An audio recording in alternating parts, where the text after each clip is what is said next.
Hi, I'm Stanga, and this is Government in Action. Today we will explore the interactions between the different branches of the United States government and why it was necessary for the Founding Fathers to install a multifaceted government in the first place. The government of the United States has three distinct branches. These three branches are the legislative branch, the executive branch, and the judicial branch. The legislative arm consists of the Senate and the House of Representatives. It creates laws for our country. The executive arm is made up of the president and his cabinet members. They are responsible for enforcing the laws. Finally, the judicial arm is comprised of all the courts and judges in the United States court system. This division of government interprets the laws. The U.S. government was developed with three branches for specific reasons. James Madison, who is considered to be the father of the Constitution, realized that the government's power should be spread out in order to stop one person or group from having too much control. Mr. Madison said, and I quote, "The accumulation of all powers, legislative, executive, and judiciary, in the same hands, whether of one or a few or many, and with hereditary, self-appointed, or elected, may justly be pronounced the very definition of tyranny." James Madison's view ensured that the government had a built-in system of checks and balances. That would keep the power dispersed instead of centralized. No one branch of government can force through unconstitutional laws and exert control over the people. If that were not so, a coup would be inevitable.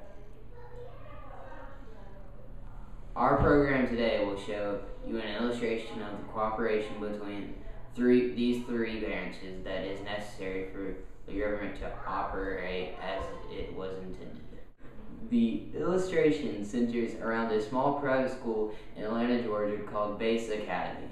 Bass has built an excellent athletic reputation due to their past football teams.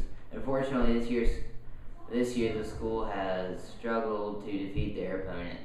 In order to maintain Bass's reputation, Georgia Senator Johnny Isakson drafted a law declaring that the football team would not be permitted to lose another football game for the remainder of the season. Congress overwhelmingly passed the law. However, a bit of a controversy developed due to the fact that some do question the constitutionality of the law. Now let's visit the school and see the process of this law being enforced and challenged. Favre extending his NFL record of consecutive starts as we get going here in New York.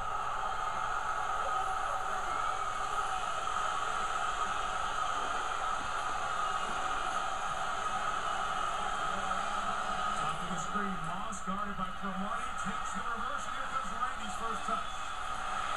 It's a little toss too far for a first down into Jets territory. Look who's here in town. I gotta give it. You're under arrest, young man. Under what charges, sir?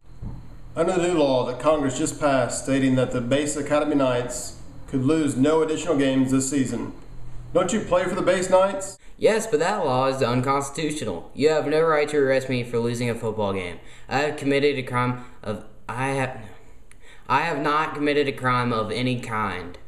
I'm sorry, son, but I don't make the laws. I just enforce them. The Bass Academy football team is charged with losing a game and that is in direct conflict with the law that has recently passed, which mandates them to win. The preamble to the Constitution of the United States of America states that citizens have a right to secure the blessings of liberty to ourselves and our posterity. Liberty is defined as individuals having the right to behave according to one's own personal responsibility and free will. Being arrested for losing a football game infringes on these students' right to that liberty. American citizens do have the right to choose their athletic endeavors, whether they result in winning or losing. I judge this law to be unconstitutional and rule in the favor of the defense. The three-branch system is the foundation of the American government. Its utilization is the key to securing the unalienable right to life, liberty, and the pursuit of happiness for all United States citizens. Without this concept, the government would eventually dissolve into a dictatorship because one person would become power hungry and there would be no system in place to keep the person in check. The United States is a democracy, and democracy is defined as government by the people. The three branches of government ensure that the ideals of the Founding Father would remain the guiding principles of America. Please listen to the thoughts of some famous people on our three-branch government system. As a man is said to have a right to his property, he may be equally said to have a property in his rights. Where an access of power prevails, property of no sort is duly respected. No man is safe in his opinions, his person, his faculties, or his possessions. The true theory of our Constitution is surely the wisest and best, for when all government shall be drawn to Washington as the center of all power, it will render powerless the checks provided of one government on another, and will become as oppressive as the government from which we separated. Thomas Jefferson. It is but too evident that the three ruling branches of the federal government are in combination to strip their colleagues, the state authorities, of the powers reserved by them, and to exercise themselves all functions foreign and domestic. Thomas Jefferson. An elective despotism was not the government we fought for, but one which should not only be founded on true free principles, but in which the powers of the government should be so divided and balanced among general bodies of magistracy, as that no one could transcend their legal limits without being effectually checked and restrained by the others. Thomas Jefferson. It matters enormously to a successful democratic society like ours that we have three branches of government, each with some independence and some control over the other two. That's set out in the Constitution. Sandra Day O'Connor. Our political institutions work remarkably well. They are designed to clang against each other. The noise is democracy at work. Michael Novak.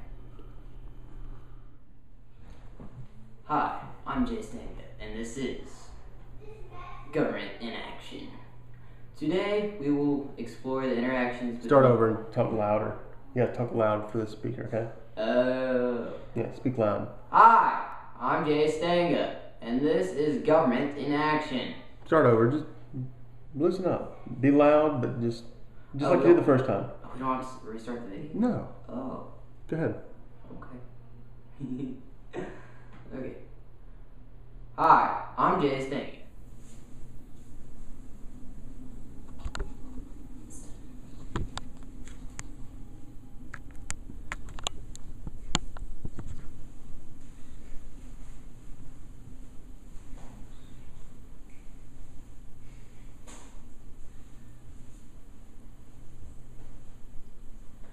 What are you doing?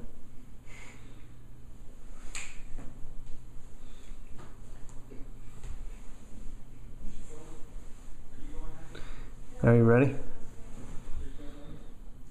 The true theory of our Constitution is surely the wisest and the best, for when all government shall be drawn to Washington as the center of all power, it will